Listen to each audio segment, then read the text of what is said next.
Bonjour, aujourd'hui je vous présente la manière dont je réalise une couture main, dite couture sellier. Voilà, c'est une couture que j'exerce depuis aujourd'hui presque 40 ans. Donc j'ai mes habitudes, mais j'ai appris cette méthode avec d'anciens selliers maroquiniers confirmés, et je l'ai exercée dans une grande maison parisienne. Donc pour pouvoir réaliser cette couture main, nous allons utiliser bien évidemment des fils. Donc des fils de type Campbell's et du fil chinois qu'on trouve aujourd'hui le plus couramment. Des aiguilles de différentes tailles. Le formoir en bois, en buis plus précisément, qui sert habituellement à faire des filets sur le cuir végétal, mais qui, dans le cas de la réalisation de la couture main, va nous aider à faire des tracés pour griffer correctement. Et le compas pour faire le tracé. La griffe à roulette, le maillet pour les griffes frappées, le marteau en acier poli qui nous permettra de taper la couture après sa réalisation de manière à avoir une couture la plus plate possible. Les haleines, haleine ronde, haleine losangique ou haleine sellier. Bien entendu, nous allons retrouver également la cire d'abeille pour poisser le fil. Les griffes à frapper, il en existe de différentes tailles. Pour tenir cet exercice de couture main, je vais utiliser une pince à coudre de table. Celle-ci est plus utilisée pour faire des coutures sur des poignées rondes, mais pour ce petit exercice, elle suffira largement puisque l'empattement nous suffit. Cuir végétal, et si possible, utiliser 2 cuirs végétales collés l'un contre l'autre. Je vous expliquerai la raison exacte au moment où je réaliserai la couture. Un chiffon propre, de coton de préférence, qui nous servira à essuyer, faire chauffer la cire d'abeille pour bien la faire pénétrer dans le fil de couture. La pince à coudre de sellier, ce modèle est appelé la demoiselle. Je vous montrerai plus tard son utilisation et également comment gainer les extrémités pour protéger le travail. L'avantage d'une couture main par rapport à une piqûre machine est sa solidité, puisque comme vous pouvez le voir sur le schéma, une couture main n'utilise qu'un fil qui s'entrecroise dans l'épaisseur de la matière, alors qu'une piqûre machine va utiliser 2 fils distincts, un sur le dessus, un sur le dessous, qui vont se croiser en une boucle au centre de la matière. L'autre avantage de la couture main, c'est qu'on peut réaliser des assemblages sans avoir besoin d'une machine à coudre. Nous allons commencer donc par le griffage. On ne peut pas coudre à la main sans griffer, quoique j'ai connu des anciens qui arrivaient juste sur un tracé de compas à réaliser des coutures main extrêmement régulières. Mais c'était après des années et des années d'exercice du métier. Pour réaliser mon tracé, je vais utiliser donc le compas. Je préfère au formoir pour éviter de faire une saignée. Je choisis une largeur. On pourra voir plus tard la largeur. Donc je fais un tracé qui va me permettre de suivre avec la griffe à frapper. Donc un premier tracé d'un côté, un deuxième tracé de l'autre. Je vais griffer avec une griffe numéro 9. Donc on voit le numéro ici, numéro 9. Et c'est une griffe 10 dents. On peut avoir des griffes avec 2 dents. Voilà. Là, c'est une griffe de 6 à 2 dents. On a des griffes également à 5 dents, à 3 dents. Le prix d'une griffe à frapper est en fonction du prix à la griffe. Donc c'est vrai que c'est un investissement, puisque si vous voulez avoir plusieurs tailles de poing avec plusieurs grandeurs de griffes, c'est un investissement conséquent. Donc la possibilité, à moindre coût, c'est d'utiliser des griffes à molette ou à roulette, mais à molette, disons. Donc celle-ci, c'est un outil ancien. Je vous recommande beaucoup de chiner sur les brocantes pour le trouver, parce que déjà, c'est un bel outil par rapport à ce qui est fait aujourd'hui dans le commerce. Et surtout, les molettes sont de bien plus grande qualité. Voilà, là, on a du numéro 14, donc pour faire, par exemple, du bracelet-montre. Là, ici, on a du numéro 11 pour faire du petit sac à main. Ici, on a du numéro 16 également pour faire du bracelet-montre. Ici, on a du numéro 9 également. Donc là, on voit que déjà, on n'est pas sur la même qualité. On a des griffes qui sont beaucoup plus petites. Voilà. Donc ça, c'est vraiment un bonheur de travailler avec ce genre de produit. On dirait un éperon mexicain. Voilà. Donc là, j'ai choisi une griffe numéro 10 pour vous faire l'exemple, pour la molette, et une griffe numéro 9 pour la griffe à frapper. Donc là, un gros réservoir, vous voyez, il y a encore de quoi en mettre. Et celle-ci, je l'avais trouvée dans le vieux stock de Blanchard. Ces outils sont pratiquement introuvables. Mais si on était assez bien avec les gens de chez Blanchard, on pouvait arriver à avoir quelques pièces en stock. Donc on va commencer par la griffe à frapper. La griffe à frapper, on la frappe au maillet. Évitez de frapper au marteau. On évite de frapper un outil en fer avec un autre outil en fer. Ça abîme les deux. Et on préfère le maillet soit en plastique ou le maillet en bois. Donc ici, par rapport à mon tracé, je vais baser l'extérieur de ma griffe sur le tracé. Là, j'ai fait un premier pointage pour commencer. J'ai pris la largeur de ma griffe et je viens me positionner bien dans l'alignement et je griffe toujours vers moi. Un premier coup pour marquer, un deuxième coup pour graver. Je prends pour habitude de toujours tourner ma griffe à chaque fois et de venir me repositionner sur plusieurs points. Pourquoi je tourne ma griffe? Parce que vous pouvez avoir des griffes qui sont irrégulières dans leur fabrication. Et si vous utilisez toujours le même pas, cette différence, cette irrégularité, vous allez les répéter d'une manière régulière et ça va se voir. En tournant votre griffe de temps en temps, vous changez le rythme de cette irrégularité, ça sera beaucoup plus discret. En reprenant plusieurs points, 3 ou 4 points derrière, j'ai plus de chances en fait de me réaligner. C'est-à-dire qu'en fait, à partir du moment où je me positionne dans ma griffe, elle est déjà orientée droit et je tombe déjà pratiquement très correctement sur mon tracé. Si je me positionne juste ici, j'ai plus de possibilités d'erreur de décalage. Donc ça, c'est très important.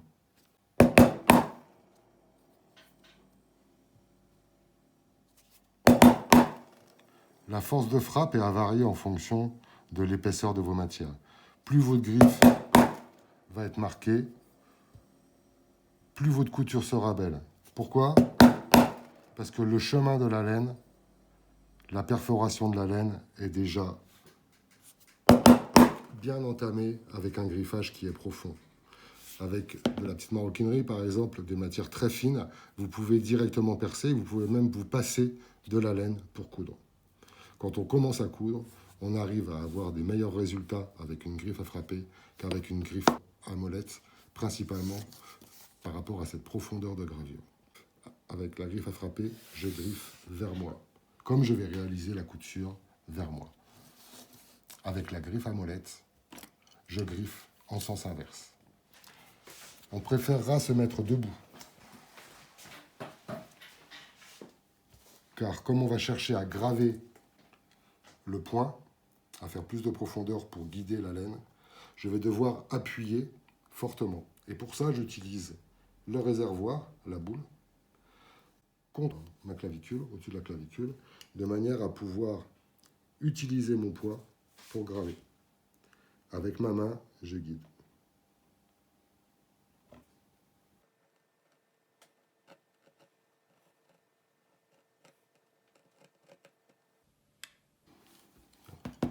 On peut voir la différence d'empreinte avec la griffe à frapper et la griffe à molette. On va voir que pendant la réalisation de la couture, le choix du fil va être important pour masquer la largeur des empreintes que l'on trouve tout le long du griffage. Vous imaginez bien que le fil pour cette couture va devoir être suffisamment épais pour cacher la largeur de mon griffage. Ici, j'ai un griffage qui est beaucoup plus discret.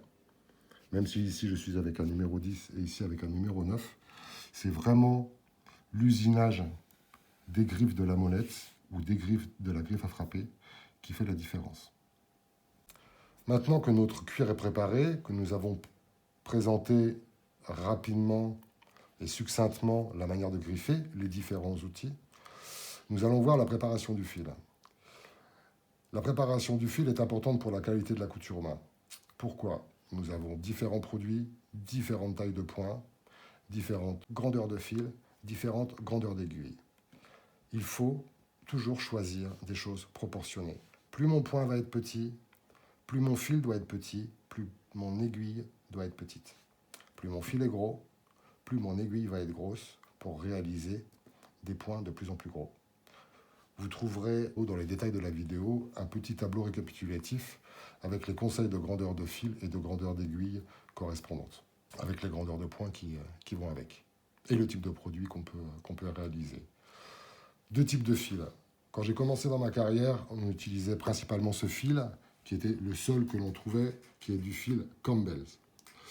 À un moment, il y avait des problèmes de qualité de fabrication, où quand on déroulait le fil, on avait beaucoup d'irrégularités. Et il fallait, pour avoir une brassée propre, il fallait gaspiller énormément de fil pour être sûr d'avoir une couture régulière. Comme on tape la couture après réalisation, si vous avez des irrégularités dans le fil, ces irrégularités vont vous faire des points plus ou moins épais et c'est très disgracieux. Le fil chinois, celui-ci que l'on trouve aujourd'hui, est beaucoup plus régulier. Par contre, pourtant, je préfère le Campbell's à ce fil. Pourquoi? Parce que celui-ci est beaucoup moins dense, beaucoup moins serré. Celui-ci est extrêmement serré, très dense. La qualité d'imprégnation de la cire d'abeille que l'on met est importante pour la longévité de la couture, pour sa durabilité, pour la qualité de l'écrasement qu'on va faire derrière. Moins votre fil va être dense, et plus votre cire d'abeille, quand vous allez frotter au chiffon pour la faire pénétrer, plus elle va pénétrer à l'intérieur. La poisse, donc on parle de fil ciré ou de fil poissé, la poisse va rester beaucoup plus longtemps sur le fil pendant la réalisation de la couture que celle-ci. En fait, comme on ne pénètre pas beaucoup à l'intérieur, la cire d'abeille reste en surface et chaque fois qu'on fait le point, qu'on passe dans le cuir, ça a tendance à se retirer. Donc, si vous voulez avoir une belle qualité de couture main, une couture main solide et durable, il va falloir cirer plusieurs fois le fil pendant la réalisation de la couture. Avec le fil Campbell's, en tout cas avec cette nature de fil, puisqu'on ne fait pas de publicité, vous aurez un plus grand confort de couture. Donc là, je vais utiliser les deux fils différents pour les deux coutures différentes, avec des aiguilles associées en fonction de ma grandeur de point. Donc, grosseur 432 pour mon point numéro 9. Donc ça va correspondre plus du sac ou de la maroquinerie homme. Et de la griffe numéro 10 faite à la griffe à molette avec du fil 732 qui correspondra plus à de la maroquinerie fine, alors pas de la petite maroquinerie, mais plutôt du petit sac à main, de la petite pochette, ce genre de produit. Donc la préparation du fil pour la couture main, pour la couture sellier. Deux manières de faire. Soit on prend par rapport à la longueur de couture que l'on a à faire, donc on dit qu'on prend 4 à 5 fois la longueur de la couture. Pourquoi 4 à 5 fois? Parce que je vais avoir une première longueur ici, une deuxième longueur ici, plus le passage dans les épaisseurs. Donc on va dire que l'épaisseur correspond à peu près à la grandeur de mon point. Donc je vais avoir mon fil qui va faire 1, 2, et le fil de derrière 3, 4. Je garde une longueur de plus pour pouvoir faire mon enfilage et la main. Donc là on imagine bien 4-5 fois la longueur, 2, 3, 4, 5, ça me fait voilà, un fil grand comme ça. Alors, si on veut économiser le fil, et on est dans une période de crise, il vaut mieux prendre exactement ce qu'on en a besoin. Et en plus, le fil de lin coûte très cher. Sinon, on utilisera une brassée. Une brassée, elle dépend de la grandeur des bras de chaque exécutant. Ça peut être très long. J'ai eu des collègues qui faisaient 2,12 m de hauteur, et je peux vous dire que les brassées, ils vous faisaient un sac en un seul fil, et ils gagnaient beaucoup de temps en production, alors que nous, on était obligés d'en faire deux. Donc là, une brassée, c'est beaucoup trop grand pour l'exercice que je vais vous montrer, donc on va prendre de quoi faire notre exécution. Je coupe mon fil, je vous montrerai une autre méthode ensuite, pour gagner du temps si vous êtes en production. C'est toujours intéressant quand on coupe toute la journée à la main. C'est toujours très compliqué de passer un gros fil dans un chat d'aiguille. Parce que le chat est très petit. Et en plus, contrairement à des aiguilles qu'on va utiliser en couture, on n'a pas de chat hypertrophié sur l'arrière de l'aiguille. On est dans le prolongement pour éviter que ça bloque. Pour faciliter le passage, je vous conseille d'effilocher votre fil. Vous pouvez utiliser votre alène, si vous le faites bien, vous ne l'abîmerez pas, en fonction du support, ou vous pouvez utiliser également un dos de pointe de coupe. L'idée est en fait de faire des mèches.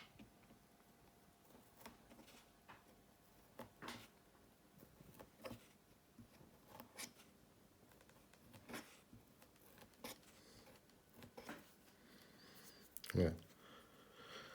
Vous faites des mèches de manière à ce que quand vous allez passer la cire d'abeille, vous obteniez des pointes. Et ces pointes vont faciliter le passage dans l'aiguille et également faciliter le passage du fil dans le cuir, puisqu'en fait ça se terminera en s'amincissant. Appuyez bien sur votre fil avec votre doigt. Il faut vraiment que la cire d'abeille rentre le plus possible en profondeur à l'intérieur du fil. On peut voir déjà que les pointes sont déjà bien constituées. Vous voyez ? Voilà.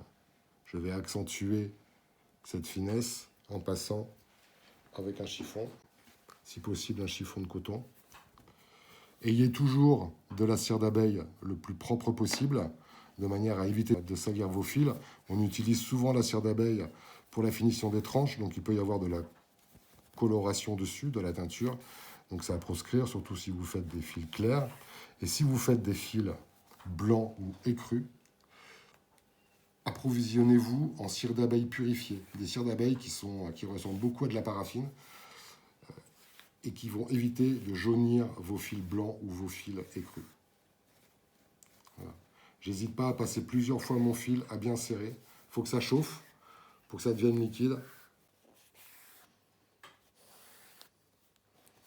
Je vous conseille de conserver vos chiffons, les vieux chiffons, encrassés de cire d'abeille. Parce qu'une fois qu'ils sont encrassés de cire d'abeille, vous pourrez vous en servir en mettant de la teinture dessus pour faire vos astiquages de tranches. Et vous verrez ce qu'on appelle les chiffons magiques dans la profession. Plus vous allez avoir de cire d'abeille, plus vous pourrez lustrer vos tranches lors de vos astiquages en maroquinerie. La technique pour fixer un fil sur une aiguille sellier. L'aiguille sellier est toujours une aiguille à bourron. Elle ne pique pas. Si vous n'avez pas d'aiguille sellier, vous pouvez utiliser des aiguilles de couture. Vous aurez toujours le chat un petit peu gros. Vous coupez ou vous poncez la pointe pour l'arrondir de manière à ne jamais piquer dans le cuir. Je positionne à peu près la longueur de mon aiguille. Ça ne sert à rien d'en mettre plus. La pointe tournée vers le corps du fil. Je coince le fil entre mes doigts. Je viens passer le fil entre mes doigts. Et il passe automatiquement au milieu du fil. Je pince, je passe. Je pince, je passe. 3, 4 fois par sécurité. Donc j'obtiens en fait ceci. Plus vos perforations vont être serrées, moins vous aurez besoin de fil à l'arrière pour pouvoir les chevaucher. Je m'explique. Je passe ma pointe dans le chat de l'aiguille. Ok. J'effiloche bien. J'ai le temps. Et là, je viens descendre mes nœuds sur le fil. Et je retrouve mes 1, 2, 3, 4 passages. Et là, vous avez un fil qui tient, qui ne crée pas d'épaisseur avec 2 nœuds, grâce à la mèche qui finit à 0. Je recommence pour l'autre côté. Donc je prends ma plus grosse aiguille. Ce sont des aiguilles numéro 2, donc déjà assez grosses. Plus le chiffre est petit, plus l'aiguille est grosse. Donc là, j'ai fait une autre technique, c'est que j'ai déjà passé mon fil à l'intérieur. Je l'ai fait naturellement. Donc les deux sont possibles, au moins vous êtes tranquille. Là, vous maintenez le tout. Je serre bien le fil entre mes doigts et je passe l'aiguille entre mes doigts. Je serre bien, je passe. Je serre bien, je passe. J'étire mon fil.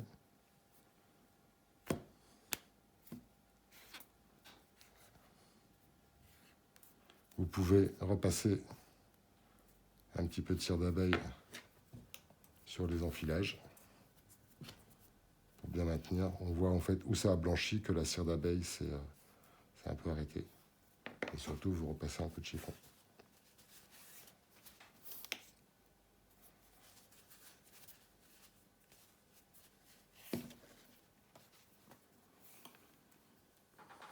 Pour les gens qui ont un problème de doigts qui sont légèrement moites, ils ont du mal à tenir leurs aiguilles, je vous conseille de vous passer de la cire d'abeille sur les doigts. Vous aurez beaucoup plus de facilité à attraper les aiguilles. Ça colle un peu. Le cuir, surtout le cuir fragile, les fleurs sensibles, auront beaucoup plus de soucis avec votre sueur qu'avec la cire d'abeille. Donc ce n'est pas une mauvaise chose d'avoir de la cire d'abeille sur les doigts. Il y a souvent, même avant de passer le chiffon, vous pouvez passer vos doigts sur le fil pour récupérer le trop plein de cire d'abeille avant de l'essuyer au chiffon. Donc notre fil est prêt avec nos deux aiguilles et nous allons pouvoir commencer la couture avec une haleine sellier. Il en existe plusieurs. Celles-ci sont certainement les plus chères du marché, mais également les plus belles. Ce sont des haleines dites moustiques, avec un contrepoids qui est très utile quand la laine tombe. Elle va avoir tendance à tomber plutôt sur son talon que sur sa pointe. Et vous avez différentes couleurs. Voilà. Vous pouvez choisir les bois qui vous font plaisir. Voilà. Quand on aime la couture main, quand on aime le métier, on aime avoir des beaux outils. Donc toujours une haleine sellier adaptée à la taille de la couture que l'on va faire. Donc sur ces haleines, on peut changer la lame de manière...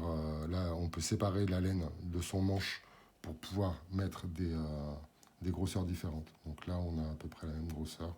Il y en a une qui est un peu plus longue que l'autre. Donc après, on peut varier également la profondeur de pénétration. Mais c'est une grosseur d'haleine qui va me permettre de pouvoir réaliser à peu près tous les travaux différents. Et une haleine ronde pour pouvoir repasser dans les points arrière. Et si vous faites des points arrière avec votre haleine sellier, vous avez de fortes chances de couper vos fils. Des fois, les haleines rondes sont un peu grosses pour repasser dans les points, ça va avoir tendance à refermer vos points. Ce que je peux vous conseiller de faire, c'est de retirer la laine et de mettre à la place une grosse aiguille de type numéro 0 ou numéro 1. Et vous arriverez en fait à faire vos retours arrière beaucoup plus facilement qu'avec une haleine qui s'épaissit, qui s'élargit en descendant.